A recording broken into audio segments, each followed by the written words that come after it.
हैदराबाद में 7 से 8 करो, 9 करो, 10 करो, पहले वहाँ करो बाबा। वहाँ कर बाद में हिंदुस्तान के कोने में जाओ। कई को दूसरे स्टेट के पीछे पड़े सो हैं, आते न जाते न चुप जाओ, वोटिंग लेकर खराब कर अपना भी काम खराब, दूसरों का भी काम खराब करते। कांग्रेस सिर्फ उसको माइनॉरिटी का वोट बैंक होना, हिजाब का मसला आया, डीके शिव कुमार साहब बोलते हैं कोई कुछ नहीं बोलना, खामोश। आलंद में प्रॉब्लम हुआ, बसों कल्याण में अभी बहुत डेवलप होना है, लेकिन एमएलए साहब बोलते हैं कि वो सिंगापुर बनाएंगे रूरल एरिया को। हम बोल रहे हैं बसों कल्याण को पहले बसों कल्याण बनाओ, उसके बाद में रूरल एरिया को सिंगापुर बनाएंगे तो चलेगा। बसों कल्याण शहर के जेडीएस पार्टी के लीडर मिस्टर यशरफ अली कादरी साहब ने Indian news Gulbarga PNN 24 news से बात करते हुए कहे, कांग्रेस पार्टी को सिर्फ माइनॉरिटी के वोट बैंक चाहिए। हिजाब का मसला आया तो कहे डीके शिव कुमार कोई कुछ नहीं कहना। इतने पर ही नहीं रहे, कादरी जी ने एमआईएम पर भी कहे हैदराबाद में 60 से 8 सीट करने को कहे और कहे बसों कल्याण डेवलपमेंट को लेकर एमएलए साहब को कि पहले बसों कल्याण को बसों कल्याण बनाए, इसके बाद सिंगापुर बनाओ। और क्या क्या कहे यशरफ अली साहब ने कांग्रेस, बीजेपी और एमआईएम को लेकर, आइए हम आपको बताएंगे। और हम आपको बताते चले कि यशरफ अली कादरी साहब बसों कल्याण बाई इलेक्शन के जेडीएस पार्टी से एमएलए कैंडिडेट भी रह चुके हैं। This video is sponsored by unique jewellers gold and silver near Masjid Noor Khan Akhada Humnabad, knowledge park high school K HB colony near Umar Masjid Basava कल्याण। अस्सलाम वालेकुम, आदाब, नमस्ते। बसों कल्याण के हालात इस वक्त बराबर नहीं है, क्योंकि देखिए बारिश ख़त्म होकर तकरीबन 6 महीने से ज़्यादा अरसा गुजर गया है। रोडों के हालात अभी तक वैसे ही है, नालियों के हालात अभी तक वैसे ही है, कोई चेंजेस नहीं है। एमएलए साहब आए शरणू सलगर साहब, सिर्फ वो हर जगह ओपनिंग कर रहे हैं, नारियल फोड़ रहे हैं, आगे चले जा रहे हैं, काम अभी तक वहाँ पर स्टार्ट नहीं है। अभी देखिए तहसील के सामने कल से काम स्टार्ट हुआ है रोड का, जो अनुभव मंडप को रोड गया है, तकरीबन उसको खोद कर और वो सर्कल बनाकर 8 महीने हो गए। कई मोटरसाइकिल वाले जाकर वो जो गोल रिंग बनाए थे उसको मार कर गिर गए। अभी काम हो रहा है, 2 दिन हो गया। बसों कल्याण में अभी बहुत डेवलप होना है। अभी वो पाइपलाइनिंग से पानी लाने वाले हैं तालाब का, ऑलरेडी 1 महीना हो गया तालाब का पानी छोड़ दिए। अब ये तालाब का पानी छोड़ दिए, इनको मालूम होना था कि फर्स्ट पाइपलाइनिंग लेकर आना, पाइपलाइनिंग लाने तक ही 2-4 महीने जाने वाले हैं, उसके बाद में तालाब का पानी छोड़ते थे तो वो अच्छा रहता था। क्योंकि अभी तालाब का पानी छोड़ दिए, 1 महीने से जा रहा है पानी, तो वाटर लेवल कम होगा, बॉडियों को, बोरों को जो पीने का पानी है दिक्कत होगी बसों कल्याण के लिए। और बसों कल्याण में भी बहुत डेवलपमेंट होना है। जिस तरीके से बसों कल्याण डेवलपमेंट होना है उस तरीके से नहीं हो रहा है, लेकिन एमएलए साहब बोलते हैं कि वो सिंगापुर बनाएंगे रूरल एरिया को। हम बोल रहे हैं बसों कल्याण को पहले बसों कल्याण बनाओ, उसके बाद में रूरल एरिया को सिंगापुर बनाएंगे तो चलेगा। तो आने वाले दिनों में 2023 में बहुत सारे जेडीएस से दावेदारी कर रहे कि उनको टिकट मिले, तो 2023 में टिकट किसको मिलने वाला है? कौन दावेदारी कर रहे हैं, क्या नहीं कर रहे हैं वो तो नहीं मालूम, लेकिन कुमार अन्ना का हुक्म होने के बाद में, उनका आदेश होने के बाद में ही हम वापस काम स्टार्ट किए हैं। जब से बाई इलेक्शन हुआ उसके बाद में आज तक हम एक दिन घर में न बैठे हैं। अब तक जो हम 25 बार 50 बार बेंगलुरु गए हैं। कुमार स्वामी के नेतृत्व में ही अन्ना जो बोल रहे हैं, वो जिस तरीके से बोल रहे हैं उस तरीके से आकर हम फील्ड में काम कर रहे हैं। अब बोलने वाले बहुत से लोग रहते हैं, बोलते हैं, हमको उससे कुछ फ़र्क पड़ने वाला नहीं। जी, हमें देखने में आता था कि आपके साथ में एक साय की तरह रहते थे आकाश खंडाले, जो जेडीएस वर्किंग प्रेसिडेंट हैं, उन्होंने, और जो आनंद पाटिल है जो आपके साथ में नज़र नहीं आ रहे। नहीं, आज भी हमारे साथ ही हैं उन्होंने, मगर हमारे साथ नज़र नहीं आते। उनके ख्यालात, उनका दिल दिमाग सब हमारे पीछे ही है हमेशा। अब वक्त के तकाज़े के हिसाब से ज़रा दूर है उन्होंने, कभी बिदर में रहते हैं, कभी इधर हुलसूर जाते हैं, कभी इधर कोयलो सर्कल जाते हैं, बिज़ी हैं, उसके वास्ते में वो ज़्यादा इधर नहीं आ रही अभी, मगर साथ में ही हैं, पार्टी के हक़ में हैं उन्होंने। बाई इलेक्शन में तो जेडीएस पार्टी यानी आप 11,000 वोट लिए थे आप, तो आने वाले दिनों में आपको क्या लगता है कि कांग्रेस जेडीएस पार्टी यहाँ से जीत हासिल करेंगे? अल्हम्दुलिल्लाह हमको उम्मीद है, और वही तरीके से हम काम कर रहे हैं कि हमको जीत की तरफ जाना है। वोटिंग परसेंटेज ये नहीं देखना है हमको, फर्स्ट आएंगे, सेकंड आएंगे, थर्ड आएंगे, हमारा मोटो ही जीत है आगे। क्योंकि कुमार अन्ना ने बहुत काम किए 18-19 में जब आप सीएम बने थे। फार्मर के लोन माफ़ किए, पेंशन में 600 रुपये इजाफा किए, हर फार्मर के काम किए। आज उनके जैसा सीएम 5 साल ये कर्नाटक के अंदर राज करना ज़रूरी है, क्योंकि बीजेपी आई क्या काम की बोलो। येडियुरप्पा साहब ने जब बारिश ज़्यादा हुआ वेजिटेबल को 10,000 रुपये एकड़ को और फ्लावर्स के लिए 25,000 रुपये हेक्टर को देता हूँ बोले। आज तक कौन से फ्लावर और कौन से फार्मर के अंदर जो है वो पैसा आया बोलो? किसी के पास नहीं आया। कांग्रेस गवर्नमेंट भी 5 साल पहले काम करी, किसानों के हक़ में क्या करी? अगर कोई किसानों के हक़ में और गरीबों के हक़ में कोई कर सकता है तो वो एक ही लीडर है कर्नाटक के अंदर, कुमार स्वामी साहब।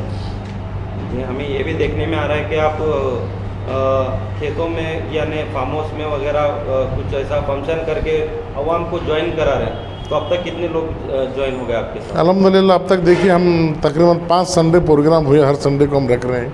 हर रूलर से हर कम्युनिटी को एक संडे हमने मुकर्रर किया है जिसमें 4-5 घंटे मीटिंग होती है और अल्हम्दुलिल्लाह बहुत से लोग ज्वाइन हुए, जुड़ रहे हैं पार्टी को। कुमार अन्ना के जो काम हैं वो देख रहे हैं। कांग्रेस सिर्फ उसको माइनॉरिटी का वोट बैंक होना, हिजाब का मसला आया, DK शिव कुमार साहब बोलते हैं कोई कुछ नहीं बोलना, खामोश। आलंद में प्रॉब्लम हुआ, ईश्वर साहब MP थे, एक बार वहाँ पर विजिट नहीं किए। करना था ना, MP थे ना, लड़े थे ना, वहाँ के लोग उनको वोट डाले ना, जाना था ना आलंद, नहीं गए। जब कांग्रेस को ज़रूरत है वो माइनॉरिटी मेरे हैं बोलती है, और जब कांग्रेस को ज़रूरत नहीं है माइनॉरिटी उनकी नहीं है। सिर्फ कांग्रेस के माइंड में वोट डालने के लिए माइनॉरिटी है और दूसरे काम के लिए नहीं, पोस्ट के लिए नहीं, कोई ओहदे के लिए नहीं। आप उनको टिकट नहीं देंगे, गिन कर टिकट देंगे, ये सब उनके जो है ऐसे हरकतें हैं। कैसा होगा ऐसा हुआ तो? जी, आप बोल रहे कि कांग्रेस पार्टी आलंद में इतना बड़ा इश्यूज हो गया, आवाज़ नहीं उठे बोल के। हाँ, लेकिन हमें ये भी देखने में आया कि असेंबली में ज़मीर अहमद साहब और जो सिद्धरामैया साहब है, ये सारे लोग आवाज़ उठाए उसके ऊपर। नहीं, यहाँ फील्ड में कौन गया? आए ज़मीर अहमद साहब, लोकल के हमारे MP साहब थे। फील्ड में हमारे नासिर हुसैन भी गए थे गुलबर्गा से। ये प्रेजेंट थे ना MP यहाँ के, जो हारे हुए डिफिटेड थे ना, तो उनका काम था ना जाना। तो अभी बसों कल्याण की आवाम को क्या मैसेज देना चाहेंगे? नहीं, बसों कल्याण के आवाम को यही बोल रहे हैं हम, देखो भाई सोच समझ कर काम करो, अच्छा काम करो। ये तुम्हारे हक में जो ठहर रहा है उसका काम करो। यहाँ पर कांग्रेस पार्टी में मैं किसी का नाम लेना नहीं चाहता हूँ, ऐसे पोस्टें दिए इनको KPCC में, AICC में और डिस्ट्रिक्ट में, जिस गांव से वोट 10 भी नहीं आते वो कम्युनिटी के 2-2 मेंबर 3-3 मेंबर, एक AICC का एक KPCC का मेंबर बनता है। खैर उन्हें मेहनत कर रहे होंगे, लेकिन कम्युनिटी बेस पे देखना ना, कम्युनिटी वहाँ पर वो गांव से वो कम्युनिटी के कितने वोट तुमको आ रहे हैं। अब खुला जो है कई कम्युनिटी हैं जो BJP के फेवर में हैं और कई कम्युनिटी हैं कांग्रेस के फेवर में हैं। तो जो कांग्रेस के फेवर में उनको काम करना ना, काम नहीं कर रहे हैं। यही बोलना है हमारा अवाम को, सोचो समझो देखो, अच्छा देखो, सोच समझ कर कौन अच्छा है उनको सपोर्ट करो। और हम बोल रहे हैं, हमारी एक रिक्वेस्ट है JDS पार्टी को, जनता दल को आप सपोर्ट कीजिए, क्योंकि जनता दल बहुत से काम माइनॉरिटी के की है, आगे कर रही है और बहुत से काम इसको आगे करना है। हमको भी बढ़ चढ़ कर आगे करना है। और अल्हम्दुलिल्लाह हमारे माइनॉरिटी के भाई जो भी हैं अभी हमसे बहुत जुड़ गए हैं। बाई इलेक्शन 10-20 दिन का था, उस टाइम पर ज़मीर अहमद साहब ने आकर जहर घोल दिया कि BJP की B team, A team, C team ऐसा कर दिया। मगर उनसे हमने वादा मांगा था कि तुम ये जो बोल रहे हैं प्रूफ दो। आज तक उन्होंने साबित नहीं किया है। मगर लोग समझदार हैं, आज लोग देख रहे हैं हमको क्या करना चाहिए। वक्त के हालात से आज लोग चल रहे हैं। ये बात की हमको बहुत खुशी है कि माइनॉरिटी के अंदर अवेयरनेस आ रहा है। हमारे जो जवान बच्चे हैं, टैलेंटेड बच्चे हैं, उनके अंदर अवेयरनेस है। बुज़ुर्ग लोग जो हैं वो बैठकर सोच रहे हैं, वो बता रहे हैं कि तुमको आगे क्या करना है। MIM देखिए, MIM जो है वो आंध्रा में, तुम तेलंगाना में क्या है, मेरे को उससे कुछ संबंध नहीं है। लेकिन मेरे को कई चीज़ें यहाँ पर क्लियर करना है। बसों कल्याण में आज तक तुम जो है कैंडिडेट नहीं दिए। असद भाई से मेरे को सवाल करना है, आज तक तुम बसों कल्याण में कैंडिडेट नहीं दिए। जब एक माइनॉरिटी का कैंडिडेट ठहरा है, तुम कैंडिडेट उतारते हैं तो इसका मतलब क्या? तुम्हारे बारे में क्या समझना। आप यूपी में गए, क्या किए यूपी में जाकर, कितने सीट लाए? 402 में कितने लाए? 86 सीट आपकी वजह से लॉस हो गए वहाँ पर। हैदराबाद में 7 से 8 करो, 9 करो, 10 करो, पहले वहाँ करो बाबा। वहाँ कर बाद में हिंदुस्तान के कोने में जाओ। कई को दूसरे स्टेट के पीछे पड़े सो हैं, आते न जाते न चुप जो है वोटिंग लेकर ख़राब कर अपना भी काम खराब, दूसरों का भी काम खराब करते हैं। एम के कुछ लोगों का कहना है कि पहले जहाँ भी इलेक्शन ठहरते हो, पहले हारते, इसके बाद में हराते, फिर इसके बाद जीतते। तो अब कितने बार हुआ मालूम नहीं। हरियाणा, इसको बिहार गए थे 29 थे लास्ट टाइम पर, ये बारी को 25 करे। अब 25 में 19 आए, 19 आए, 19 के अंदर 5 इनके चेहरे खाली, यानी 29 को 10 कम करे तुम।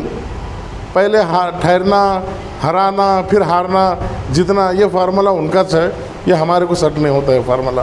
बंगाल का क्या हुआ? क्या हुआ? वो जगह तुम काम करो, हम तुमको काम करने के लिए मना नहीं कर रहे, जहाँ पर तुम्हारा आ सकता है, जहाँ अपना आदमी ठहरे, एक माइनॉरिटी का ठहरे, फिर तुम वहाँ आकर जो है दखल अंदाजी करते हैं, तो जो है क्या अवाम के अंदर क्या मैसेज जाएगा? मेरे को ये बात का आज तक मैं सोचता हूँ, कभी कभी जब अकेला बैठता हूँ मैं, क्या आज तक तुम बसों कल्याण में टिकट नहीं दिए? एक माइनॉरिटी का आदमी जेडीएस से ठहरा है, एक जनता दल सेकुलर पार्टी से ठहरा है, आप एक कैंडिडेट उतारते हैं, ये आज तक मेरे को समझ में नहीं आती बात। कभी कभी उनके लोग मिलते हैं तो मैं पूछता हूँ उनसे ये बात। आने वाले दिनों में भी अगर एम अगर उनके उम्मीदवार अगर ठहरा करेंगे तो किस नज़र से देखते हैं आप? नहीं, मेरे को कुछ देखना नहीं, अवाम देखेंगे किस नज़र से देखना है। लोग आज होशियार हैं, लास्ट टाइम क्या किए, ठहरा कर कितने वोट लिए, कितने तुम काम किए, क्या किए, सब लोग देखें। और लोग, मैं बोल रहा हूँ ना, लोगों के अंदर बाई इलेक्शन के बाद में अवेयरनेस आ गया है, लोग बहुत सा चेंजेस हैं उनके अंदर। और कुछ कहना चाहिए? नहीं, कुछ नहीं, बसों कल्याण और उसके अवाम से एक ही गुजारिश है कि, और स्पेशल माइनॉरिटी से भी एक गुजारिश है, बैकवर्ड से गुजारिश है, हमारे सब भाइयों से गुजारिश है कि जेडीएस के हाथ को मजबूत कीजिए। अभी देखिए, आज देखिए कि बसों कल्याण के अंदर कई कॉन्ट्रैक्ट जो है गुलबर्गे के लोग काम कर रहे हैं। कितना भी काम है, तकरीबन 60-70% कॉन्ट्रैक्टर हो, लेबर हो, सब गुलबर्गा के आए हैं। एमएलए साहब जीते यहाँ से, काम वहाँ के लोग कर रहे हैं। ये हमको समझ में नहीं आ रहा है कैसा होगा ये काम, आगे बसों कल्याण का हाल कैसा होगा, ये भी हमको समझ में नहीं आ रहा है। अभी कुमार स्वामी साहब ने पंचरत्न प्रोग्राम दिया है कि आगे 2023 में उनका 130 सीट लाने का प्लानिंग है, इरादा है। उन्होंने कमिटमेंट किया है कि अगर मैं आऊँगा तो पंचरत्न प्रोग्राम जो दिए हैं, हर जेडपी को डिजिटल स्कूल, हर जेडपी को हॉस्पिटल, हर सिटी बसों कल्याण टाउन को जो है बड़ा हॉस्पिटल, मेडिकल कॉलेज, एक घर को एक घर, कई स्कीम उनके ऐसे हैं जो पेंशन को डबल करता हूँ बोलकर बोले हैं, डिस्ट्रिक्ट को एक फैक्ट्री डालता हूँ बोलकर बोले हैं। कई उनकी स्कीम ऐसे हैं जो लोगों को जोड़ती हैं, लोगों के कारोबार को जोड़ती हैं, गरीबों को जोड़ती हैं। ये प्रोग्राम दिए जेडीएस पार्टी, आप कुमार अन्ना का हाथ को मजबूत कीजिए और मजबूत कर हमको भी एक बार मौका दीजिए। आवाम से यही गुजारिश है।